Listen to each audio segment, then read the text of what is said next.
Hey Eagle fans, I'm Thomas Mott. Welcome to Philadelphia Eagles Now. Today, we're going to answer your mailbag questions. Yes, a lot of our subscribers posted a ton of mailbag questions on a video a couple of days ago. Couldn't get to every single one. Tried to get some new guys in here because I know a lot of the same people asked very similar questions. So these are the best ones I found. Hopefully, if it's your first time asking a question, you got an answer. Let's see. Amit Sharma, I think, says, how do you feel about JJ Arcega-Whiteside converting into tight end? Hashtag Eagles. I actually got like 5 people asking me this exact same question, and it's very, very simple. JJ Arcega-Whiteside needs to focus on being a wide receiver, not focusing on converting to a tight end. I know that a lot of tight end discussion is happening right now with Tim Tebow, converting to tight end from a quarterback. Whiteside is tall enough, technically, but he's not thick enough. He's not heavy enough to go ahead and actually be a blocker from the tight end position, which I know that a lot of tight ends don't block, but even a guy like Zach Ertz, who is a pass catcher first tight end, is still a really great blocker. So no chance that he would ever convert to tight end, but there is a very big need for him to be a good wide receiver, and I think that right now this is a make or break year, and we've talked about this here on the channel, that if he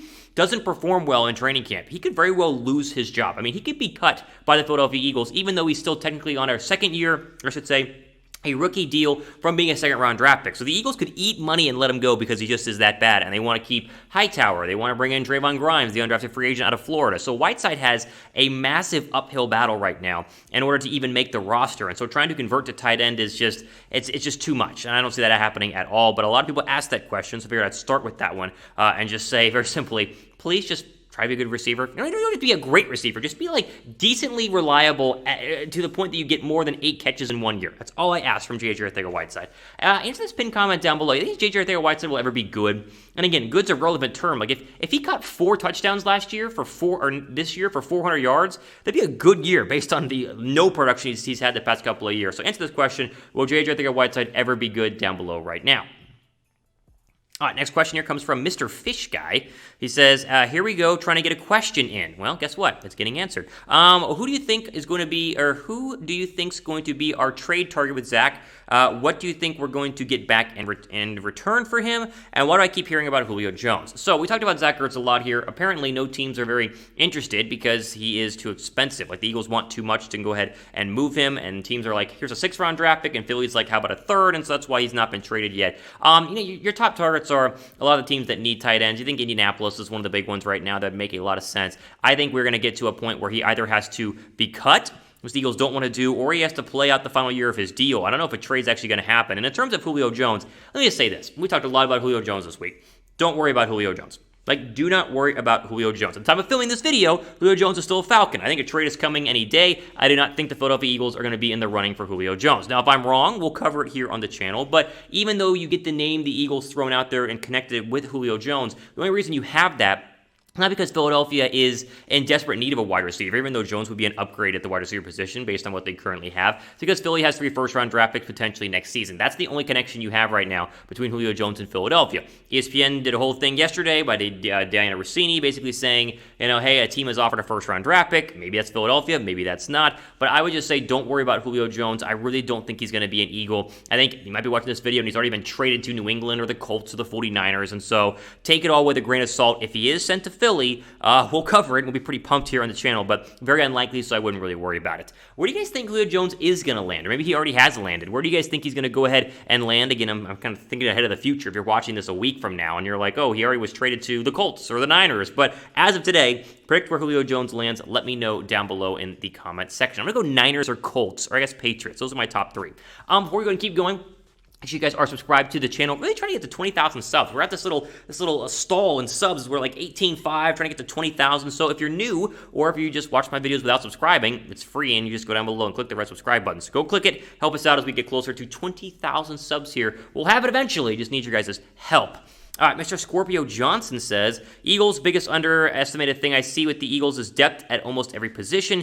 Do you think we have enough talent to compete in the playoffs? I believe in Hurts. I do believe in Hurts. I do think that Philadelphia can compete, and I think that you're right about the depth to a sense, right? So I think Philadelphia can win 8+ games. I think 8 right now is the ceiling, and anything above 8 would be a massive first year for Jalen Hurts as the first-year starting quarterback, and then, of course, with Nick Sirianni. I think back to 2016, as I've talked about, Carson Wentz, Doug Peterson, year 1, they went 7-9, could have very easily gone 9-7. I see a very similar year happening for Philadelphia. When you talk about depth, I do agree. Like overall, The depth is good. It's a lot better than it's been, but it's still young depth. So you have depth at linebacker, very young at linebacker. You have depth now at defensive line, looks great. You have depth at wide receiver, young at wide receiver. You have depth at running back, still kind of young at running back. O-line looks really good. The only problem with the depth chart is the cornerback spot. And again, you were right. You said almost every position. Your cornerback depth chart is the one group that you are not deep at all, and that is very concerning. But every other group, whether it's safety, you have good young depth there. Like I said, pass rusher, linebacker, wide receiver, running back, O-line. I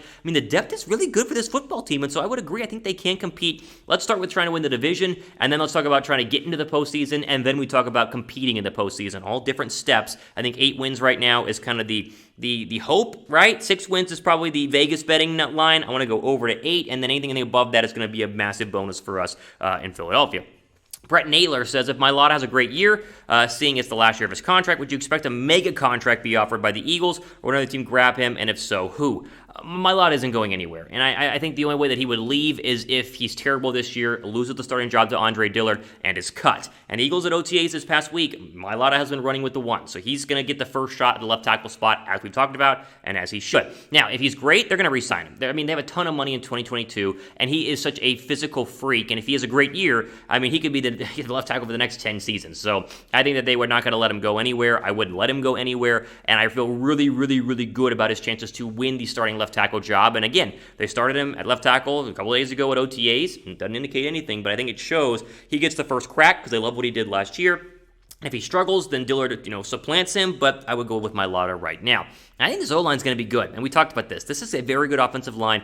Brandon Brooks talked about how healthy he is. He came back from one Achilles and was the best right guard in the National Football League. Why can't he do it with the other one? Johnson is back and healthy. Kelsey for one final year. Seumalo is healthy, and then obviously Dillard or Mailata at left tackle. I feel pretty darn good about this O-line. You guys agree? Drop a like down below if you guys agree the Eagles O-line is going to be good this year. I think it's going to be top 5. Do you guys think it'll be top 5? I think it'll be top 5 in the National Football League. Give me a thumbs up if you guys think the Eagles' offensive line is going to go ahead and be a top 5 offensive line this season.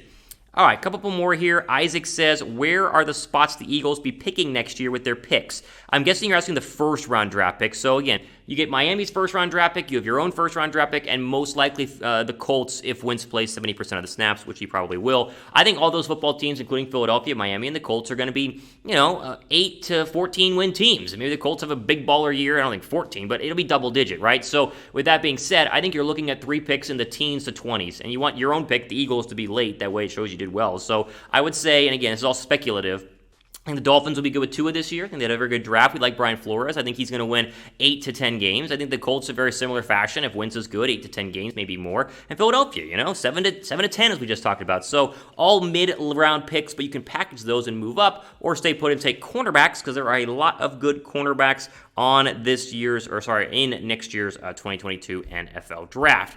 Okay, before we go ahead and keep going again, make sure you guys turn the notification bell on because a lot of people, I think it's like 20% of you guys are subscribed and have the notifications on, and all the notification does, the little bell down below, is it alerts you when I drop a video. So like if you're subscribed, that means you want to watch the videos anyway, so when I hit the notification bell, that way you're one of the first to go ahead and get on and watch the videos. The questions I pulled from the last mailbag call were mostly, if not all, subscribers who had notifications turned on. So it helps and it pays to go ahead and do that. So go down below and subscribe and turn those noties on. All right, let's do one more. Christopher Roundtree Jr., who will be the rookie other than Devontae Smith that can make an immediate impact? The easy answer here is Kenny Gainwell, because I think he's going to get a real shot to be running back number 2 or 3, so that's a big impact there. Dickerson will have an impact in year 1. I think the hope is it's Zach McPherson. I mean, that's my hope, other than Devontae Smith, because they need Zach McPherson to be good, but, it's probably Gainwell if we had to pick one, but McPherson needs to be good, because that cornerback depth is like, oh my goodness, it's not good, but what are you going to do? So that is probably the rookie I would go ahead and say could have the biggest impact going into 2022 or 2021, not named Devontae Smith, because we all expect Smith to be the number 1 guy. All right. Before we go ahead and end, again, hashtag Eagles down below. I do pull some questions for our next mailbag from this video, so if your question didn't get answered or I missed it, because there were a lot of them, go down below, use the hashtag Eagles, and let me know what you want to know, and I'll try and pull it for a future mailbag video. So, ultimate map for today here on Philadelphia Eagles Now. Again, I'm your host, Thomas Mott. You guys have a great weekend. It is the weekend when you guys are watching this, so enjoy the weekend. Get outside if it's, nice wherever you live. I don't even know. Enjoy the rest of your weekend, and of course, we will be back on Monday, as we always do, with our latest Eagles news and rumor video. Maybe Julio Jones has been traded. Who knows? Maybe it's Philadelphia. Maybe it's not. We're going to break everything down regarding your Philadelphia Eagles, as we always do here on the channel. So, ultimately out for today on Philadelphia Eagles Now, I am your host, Thomas Mott, as we go ahead and sign off for the rest of your day.